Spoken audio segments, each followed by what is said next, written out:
Good morning and welcome to This Week. Breaking overnight an historic deal. We have a real opportunity to achieve a comprehensive, peaceful settlement. The international community and America's longtime enemy forge a late-night landmark pact to freeze Iran's nuclear program. Will it stop Iran from getting the bomb? If it falls apart, is war next?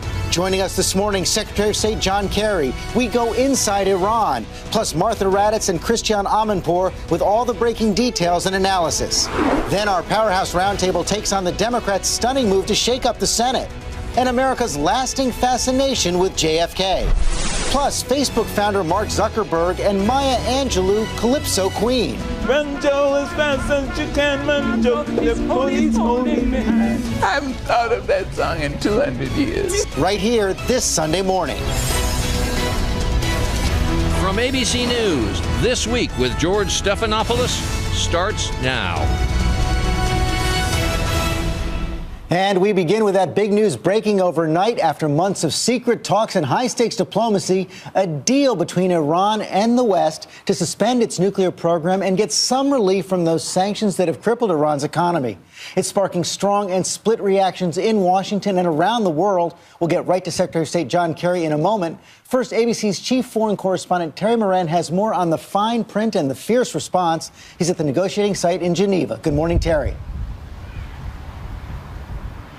Good morning, Georgia. The deal hammered out in the wee hours of the morning here is full of either promise or peril, depending on your point of view. The headlines: Iran has agreed to suspend the growth of its nuclear program. It won't add to its stock of enriched uranium. It will degrade some of the most dangerous enriched uranium it has. And it has agreed to open up its nuclear facilities to daily inspections by international officials. The U.S. has agreed to ease sanctions to the tune of about $6 or $7 billion. That's actually a relatively small portion of the sanctions that have brought Iran's economy to its knees.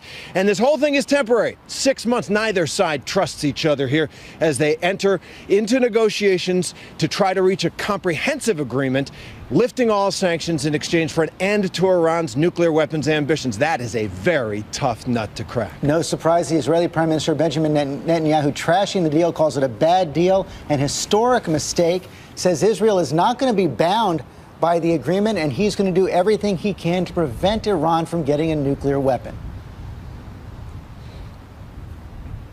Absolutely. No question about that, George. And what Israel's going to do now is try to rally its support in the United States, in other countries, and especially in Congress, and try to block this agreement by getting new sanctions imposed. Israel has also made clear, Prime Minister has made clear, that Israel is ready to go it alone if necessary. So it will prepare, if necessary, some kind of military action, probably with the quiet, tacit support of Saudi Arabia and other countries in the region, which are also terrified of the prospect of an Iranian nuclear weapon. The real test, of course, is 6 months from now. Will this lead to a deal that actually rolls back Iran's nuclear program? You know, that is the big question. That is an incredibly difficult negotiation going forward. And the test of whether or not all of this, people are talking about how it's making history, the test of whether it's successful is whether at the end of the day Iran can become a normal nuclear country. Can it enrich uranium and have nuclear power transparently without lying or cheating? Can it be trusted with it?